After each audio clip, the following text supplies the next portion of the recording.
ఆంధ్రప్రదేశ్ రాష్ట్రంలో రాజకీయాలు వేడెక్కిపోయినాయి.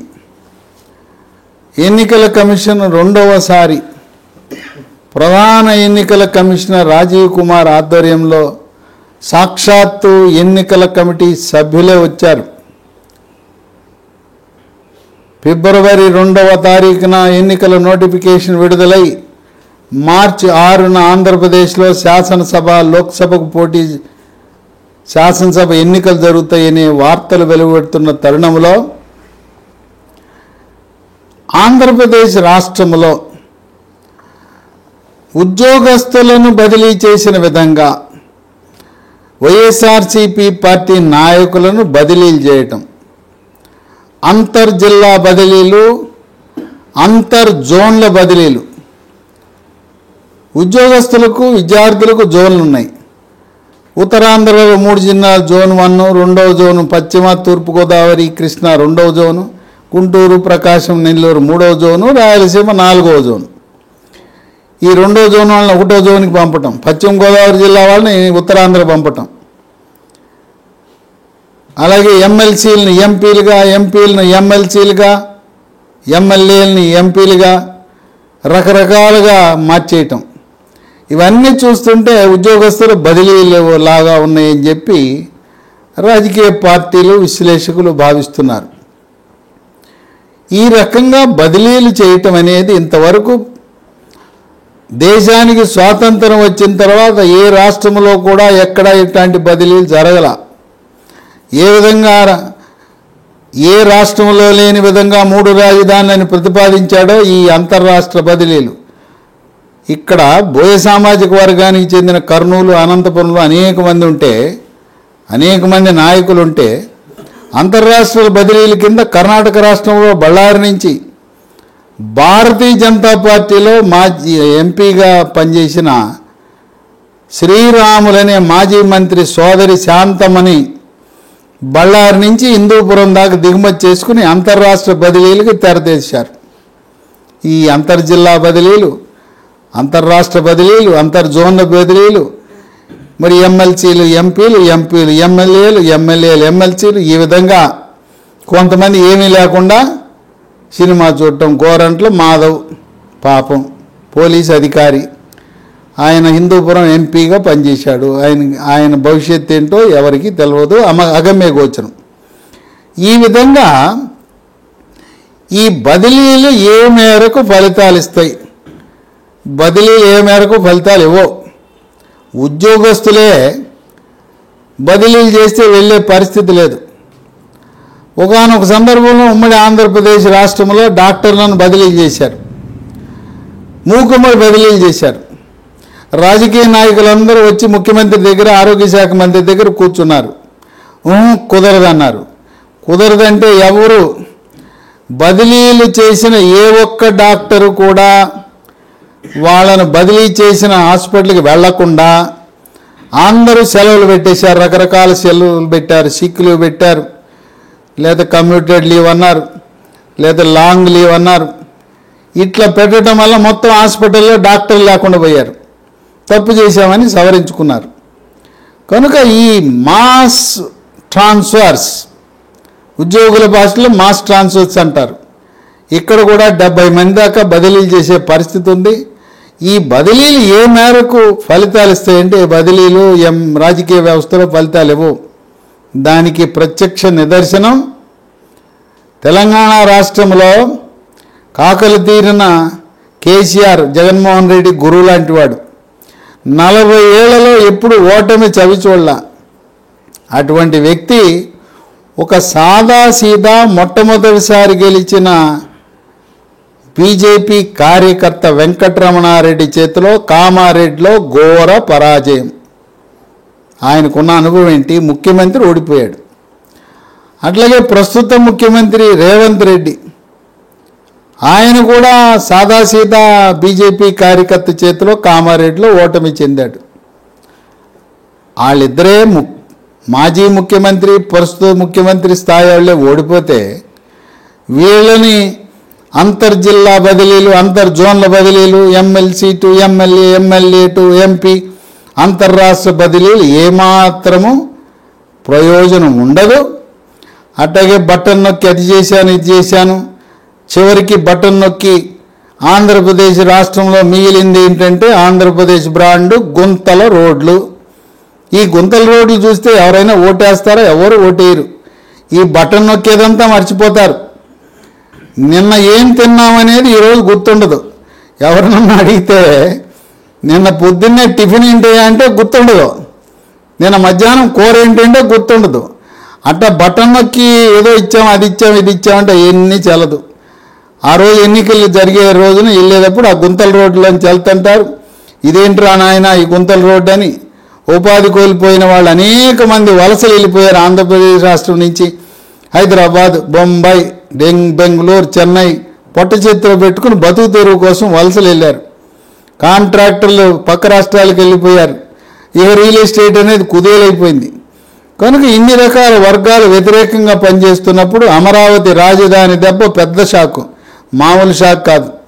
అమరావతి దెబ్బకే పార్టీ కుదేలైపోతుంది, వైఎస్ఆర్సీపీ పార్టీ. ఇటువంటి సమయంలో ఉమ్మడి కృష్ణా జిల్లాలో ఆసక్తికరమైన పరిణామం ఏంటంటే అక్కడ సీనియర్ యాదవ్ నాయకుడు ఉన్నాడు. ఆయన పేరు కొలుసు పార్థసారథి. తెలుగుదేశం పార్టీలో యాదవులు గౌరవించే యనమల రామకృష్ణుడు స్థాయి గల వ్యక్తి కొలుసు పార్థసారథి. వైఎస్ఆర్సీపీ పార్టీలో ఆయన కంటే సీనియర్ కానీ ఆయనంత గౌరవం ఉన్న వాళ్ళు ఎవరూ లేరు. మామూలుగా సాదాసీదా ఒక జిల్లా పరిషత్ చైర్మన్గా పనిచేసిన కారుమూరి నాగేశ్వరరావుని తెచ్చి తణుకులు ఆయన కూడా 2000తో గెలిచాడు. మొదటిసారి మంత్రివర్గంలో స్థానం కల్పించాడు. జగన్మోహన్ రెడ్డికి ఏంటంటే స్థాయి గల వాళ్ళు, తర్వాత విషయ పరిజ్ఞానం తెలిసిన వాళ్ళు ఎవరు క్యాబినెట్లో ఉండకూడదు. ఏమీ తెలవని వాళ్ళు, అమాయకులు, వేలుముద్ర, జై జగన్ అనేవాళ్ళు మాత్రమే క్యాబినెట్లో ఉండాలి. పార్థసారథి లాంటి వాళ్ళని క్యాబినెట్లో తీసుకుంటే వాళ్ళకుండే ఆలోచన విధానం, ప్రజల్లో వాళ్ళకి లభించే గౌరవం అవన్నీ సహించలేడని చెప్పి రాజకీయ విశ్లేషకులు భావిస్తున్నారు. ఈ యాదవ సామాజిక వర్గంలో ఇద్దరు వ్యక్తులు మనం చెప్పొచ్చు. యనమల రామకృష్ణుడు, కొలుసు పార్థసారథి వాళ్ళ సామాజిక వర్గంలో పెద్ద ఆయనగా పరిగణిస్తారు వాళ్ళని. ఉమ్మడి కృష్ణా జిల్లాలో దాదాపు 4 లక్షల ఓట్లు యాదవ సామాజిక వర్గానికి ఉన్నాయి. మరి వాళ్ళందరి గౌరవాన్ని ఆయన ఏ పార్టీలో ఉంటే ఆ పార్టీని ఆదరిస్తూ వచ్చారు. పార్థసారథి కాంగ్రెస్ పార్టీలో ఉన్నప్పుడు కాంగ్రెస్ పార్టీని యాదవులు ఆదరించారు. మళ్ళీ ఈయన వైఎస్ఆర్సీపీ పార్టీ జిల్లా అధ్యక్షుడిగా ఉన్నప్పుడు మళ్ళీ వైఎస్ఆర్సీపీ పార్టీని ఆదరించారు యాదవులు. ఆయన పెనమలూరులో గెలిస్తే మొదటిసారే మంత్రివర్గంలో స్థానం వస్తుందని ఆశించాడు, తప్పులేదు. ఆయన జగన్మోహన్ రెడ్డి క్యాబినెట్లో మంత్రిగా చేరి తరువాత రోసయ్య, కిరణ్ కుమార్ రెడ్డితో క్యాబినెట్లో కూడా మంత్రిగా పనిచేశాడు, అనుభవజ్ఞుడు. అటువంటి ఆయన పక్కన పెట్టి మొదటిసారి మొదటిసారి ఉమ్మడి కృష్ణా జిల్లాలో ఎవరికి ఇచ్చాడు? 3 అగ్రవర్ణాలకు చెందిన వాళ్ళకి ఇచ్చాడు.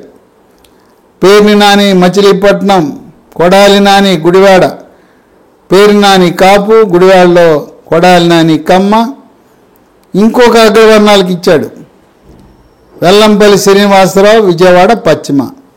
ఒకే జిల్లాలో 3 అగ్రవర్ణాలకు మంత్రివర్గంలో స్థానం కల్పించాడు. చేసేదేమో జగన్మోహన్ రెడ్డి బీసీ భజన, అట్లాగే ఎస్సీ ఎస్టీల జపం. మరి ఉమ్మడి కృష్ణా జిల్లాలో మొదటిసారి క్యాబినెట్ కూర్పు చేసినప్పుడు 3 అగ్రవర్ణాలకు ఇవ్వటంలో ఏం సమంజసము అని ప్రజలు భావిస్తున్నారు. ఇక మళ్ళీ మార్పు చేసినప్పుడు పార్థసారథికి అవకాశం లభిస్తుందని ఆశించాడు, అక్కడ కూడా లేదు. మరి అక్కడ ఒక జూనియర్గా ఉండి రాజకీయంగా అంత అనుభవం లేని జోగి రమేష్ని మంత్రివర్గంలో స్థానం తీసుకున్నాడు. ఎందుకు? ఈయన పార్థసారథి ఒక పద్ధతి గల వ్యక్తి, ప్రతిపక్ష పార్టీలను కానీ రాజకీయ నాయకులను కానీ ఉపయోగించే భాష కానీ ఆయన సాంప్రదాయం కానీ గౌరవప్రదంగా ఉంటుంది. జోగి రమేష్ లాగా దిగజారి చంద్రబాబు నాయుడిని తిట్టు, పవన్ కళ్యాణ్ని తిట్టు, లోకేష్ని తిట్టు అంటే తిట్టే వ్యక్తి కాదు కొలుసు పార్థసారథి. ఒక గౌరవప్రదమైన వ్యక్తి. ఆయన్ని యాదవ సామాజిక వర్గమే కాకుండా కాపులు, కమ్మవారు అందరూ గౌరవిస్తారు పార్థసారథిని. ఇప్పుడు కొలుసు పార్థసారథిని ఈ బదిలీల ప్రోగ్రాంలో ఆయన్ని కూడా బదిలీ చేయాలని ఎజెండా పెట్టుకున్నారు. గన్నవరంలో వల్లభనేని వంశీమోహన్ సర్వే చేస్తే పీకే సర్వేలో ఓడిపోతాడు, అక్కడే తెలుగుదేశం అభ్యర్థి యార్లగడ్డ వెంకట్రావు గెలుస్తాడనే నివేదికలు వచ్చినాయి. వల్లభనేని వంశీని గన్నవరం నుంచి పెనమలూరుకు తెచ్చి పోటీ చేయించాలని ఆలోచన. పెనమలూరు అయితే పర్వాలేదని ప్రశాంత్ కిషోర్ బృందం నివేదిక ఇచ్చారట. దాంట్లో భాగంగా గన్నవరంలో యాదవ సామాజిక వర్గం బాగా అధికంగా ఉన్నారు. అంతకుముందు ఇండిపెండెంట్గా యాదవ సామాజిక వర్గానికి చెందిన ముద్రబోయిన వెంకటేశ్వరరావు ఎమ్మెల్యేగా గెలిచాడు. అందువల్ల కొలుసు పార్థసారథిని బదిలీల ప్రోగ్రాం కింద, ట్రాన్స్ఫర్ల కింద పెనమలూరు నుంచి గన్నవరంకు ట్రాన్స్ఫర్ చేయాలని ప్రతిపాదన పెట్టాడు జగన్మోహన్ రెడ్డి. దానికి తీవ్రమైన నిరసన వ్యక్తం చేశాడు పార్థసారథి. నేను పెనమలూరు ప్రజల యొక్క గౌరవాన్ని పొందాను, వాళ్ళకి ఆజన్మాంతము రుణపడి ఉంటాను. నేను 2004లో పోటీ చేస్తే ఆనాడు పేరు ఉయ్యూరు నియోజకవర్గం ఉంది, పెనమలూరు అని లేకపోయినా ఉయ్యూరు నియోజకవర్గంగా ఉన్నప్పుడు ఏ మండలాలు నన్ను ఆదరించినాయి, నన్ను గెలిపించారు. మొట్టమొదటిసారి 2004లో నన్ను శాసనసభకు పంపారు. మళ్ళీ 2009లో మీరు పెనమలూరు ప్రజలు గెలిపించారు. అప్పుడు కాంగ్రెస్తో మీ దీవెనలతో నేను మంత్రి అయ్యాను. 2014లో నేను ఇక్కడ పోటీ చేయలేదు పెనమలూరులో. నేను వెళ్ళి మచిలీపట్నంలో వైఎస్ఆర్సీపీ లోక్సభ సభ్యుడిగా పోటీ చేసి కొనకళ్ళ నారాయణ టీడీపీ అభ్యర్థితో ఓడిపోయాను. మళ్ళీ 2019లో మీరు ఆదరించారు కనుక నేను ఈ నియోజకవర్గం వీడి ఎక్కడికి వెళ్ళను, నేను ఇక్కడే పోటీ చేస్తానని చెప్పాడు. వైఎస్ఆర్సీపీ పార్టీనేమో గన్నవరం బదిలీ చేస్తే నేను బదిలీ అంగీకరించడం, ఇక్కడే ఉంటాను, ఇక్కడే పోటీ చేస్తానంటే ఆయన అంతరార్థం ఏంటంటే అవసరమైతే తెలుగుదేశం పార్టీలోకి మారి తెలుగుదేశం పార్టీ తరఫున పోటీ చేసి గెలిచి ఆయన తెలుగుదేశం పార్టీ చంద్రబాబు నాయుడు క్యాబినెట్లో మంత్రివర్గంలో స్థానం పొందబోతున్నాడు. సరే, బీసీల పార్టీ తెలుగుదేశం పార్టీ, దాంట్లో ఇద్దరు యాదవులు ఉండటం తప్పులేదు. అక్కడ తుని నుంచి కుమార్తె దివ్యను పోటీకి పెట్టి దివ్యను గెలిపించుకుని యనమల రామకృష్ణుడు ఆర్థిక శాఖ మంత్రి, శాసనసభ వ్యవహారాల మంత్రిగా చంద్రబాబు నాయుడు క్యాబినెట్లో ఉండబోతున్నాడు. ఆ ప్రాంతం నుంచి ఆయన ఉంటే కొలుసు పార్థసారథి రెండవ యాదవ మంత్రిగా ఉండటంలో ఏమి తప్పు లేదు. ఆయనకున్న సీనియారిటీ, ఆయనకుండే గౌరవాన్ని బట్టి ఆయన తెలుగుదేశం పార్టీలోకి వస్తే ఉమ్మడి కృష్ణా జిల్లాలో 4 లక్షల ఓట్లు యాదవ సామాజిక వర్గానికి ఆయన వెంటనే నడుస్తారు. దీని ప్రభావం వివిధ నియోజకవర్గాలలో పడుతుంది. కొన్ని నియోజకవర్గాలు 40,000 ఓట్లు పైగా ఉన్న నియోజకవర్గాలు చెప్తాను: కైకలూరు, గుడివాడ, మచిలీపట్నము, గన్నవరము, నూజివీడు. ఈ నియోజకవర్గాల్లో 40,000 పైగా యాదవుల ఓట్లున్నాయి. కొలుసు పార్థసారథి ఏ పార్టీలో ఉంటే ఆ పార్టీ యాదవులందరూ ఆయన వెంట నడుస్తారు. ఇప్పటికే ఉమ్మడి కృష్ణా జిల్లాలో ఉండే, గుంటూరు జిల్లాలో ఉండే యాదవులందరూ కూడా బాధపడుతున్నారు. మేము కొలుసు పార్థసారథి మొదటిసారి క్యాబినెట్లో ఉంటాడని ఆశించాం. ఉద్దేశపూర్వకంగా జగన్మోహన్ రెడ్డి మా యాదవులను అవమానపరిచాడు. మా సీనియర్ నాయకుడు, మా పెద్ద ఆయన అవమానపరిచి ఎవరో కోన్ కిస్కా వాళ్ళకి పదవులు ఇచ్చాడు. రాజకీయాల్లో జూనియర్లుగా ఉండి చంద్రబాబు నాయుడిని తిడుతున్నాడు. మరి పవన్ కళ్యాణ్ తిట్టడమే అర్హతగా తీసుకుని వాళ్ళకి మంత్రి పదవులు ఇచ్చారని బాధపడుతున్న తరుణంలో కొలుసు పార్థసారథిని జగన్మోహన్ రెడ్డి దూతల ద్వారా అయోధ్య రామరెడ్డి రీజనల్ కోఆర్డినేటర్ మరి రాజశేఖర్ ఎమ్మెల్సీ వాళ్ళు వచ్చి మాట్లాడి జగన్మోహన్ రెడ్డి దగ్గరికి తీసుకువెళ్ళారు. జగన్మోహన్ రెడ్డి చెప్పింది విన్నాడు. సరే నా నిర్ణయం నేను తీసుకుంటానని వచ్చేశాడు. మళ్ళీ ప్రయత్నం చేశారు అయోధ్య రామిరెడ్డి, మరి రాజశేఖర రెడ్డి. కొలుసు పార్థసారథి గాయపడిన హృదయం, అవమానించబడిన హృదయం, ఆయన మరువలేంది. మరి గెలిస్తే జిల్లా పార్టీ అధ్యక్షుడిగా కలియదిరిగి 16 నియోజకవర్గాల్లో గెలిపించడానికి కృషి చేస్తే ఒక బీసీ భజన చేస్తూ రోజు బీసీ భజన చేసే వ్యక్తి ఒక కాపు, ఒక కమ్మ, ఒక వైశ్య సామాజిక వర్గం ముగ్గురు అగ్రవర్ణాలకు ఒకే జిల్లాలో 16 నియోజకవర్గాల్లో ముగ్గురు అగ్రవర్ణాలకు మంత్రివర్గంలో ఎలా స్థానం కల్పిస్తారని ఆయన ఆవేదన చెందటం అనేది వాస్తవం. అందువల్ల తెలుగుదేశం పార్టీ ఈయన 2013లోనే తెలుగుదేశం పార్టీలో చేరాలనుకున్నారు. ఈయన సహచర మంత్రులుగా పనిచేసిన మండలి బుద్ధప్రసాద్ తెలుగుదేశంలో చేరి డిప్యూటీ స్పీకర్ అయ్యాడు. ఈయన కంటే ముందు 2004, 2009 మధ్యలో పనిచేసిన మంత్రులు వాళ్ళు. పిన్నమనేని వెంకటేశ్వరరావు తెలుగుదేశం పార్టీలో చేరి ఆప్కాబ్ బ్యాంక్కి రాష్ట్ర చైర్మన్ అయ్యాడు. మళ్ళీ గుడివాడలో కొడాలి నానిని ఓడించి వెన్నిగళ్ల రాముని గెలిపిస్తే ఆంధ్రప్రదేశ్ రాష్ట్ర సహకార బ్యాంకు ఆప్కాబ్ బ్యాంకుకి పిన్నమనేని వెంకటేశ్వరరావు చైర్మన్ కాబోతున్నాడు. ఈ విధంగా కొలుసు పార్థసారథి సహచరులైన మండలి బుద్ధప్రసాద్ అలాగే పిన్నమనేని వెంకటేశ్వరరావు ఆ పార్టీలో ఉండటం వల్ల ఆయనకి చంద్రబాబు నాయుడు హామీ ఇవ్వాలి.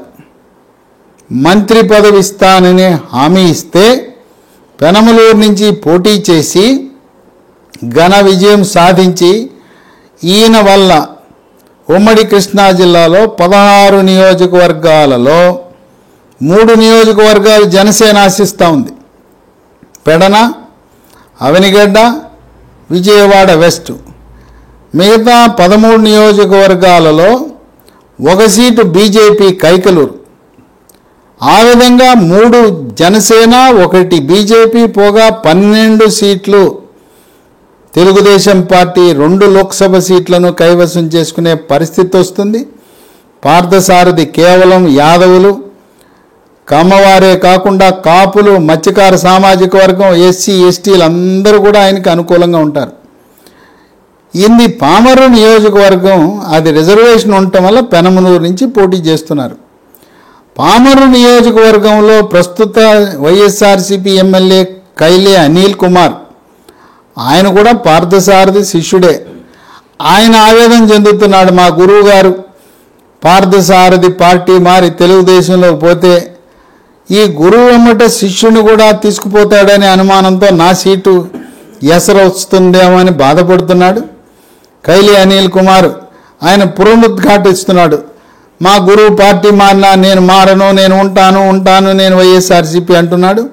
కైలే అనిల్ కుమార్ ఎవరో ప్రజలకు తెలవదు, పామర్రు వాసులకు తెలవదు. కొలుసు పార్థసారథి ప్రవేశపెట్టడం వల్ల ఆయన ఈ రోజున శాసనసభ్యుడు కాబోతున్నాడు. ఇది ఇలా ఉండగా విశాఖలో 3 సార్లు ఎమ్మెల్యేగా గెలిచి కృష్ణా జిల్లా వాసి ఆయన రామకృష్ణ బాబు, వెలగపూడి రామకృష్ణ బాబు రంగ ప్రవేశం చేసి కొలుసు పార్థసారథి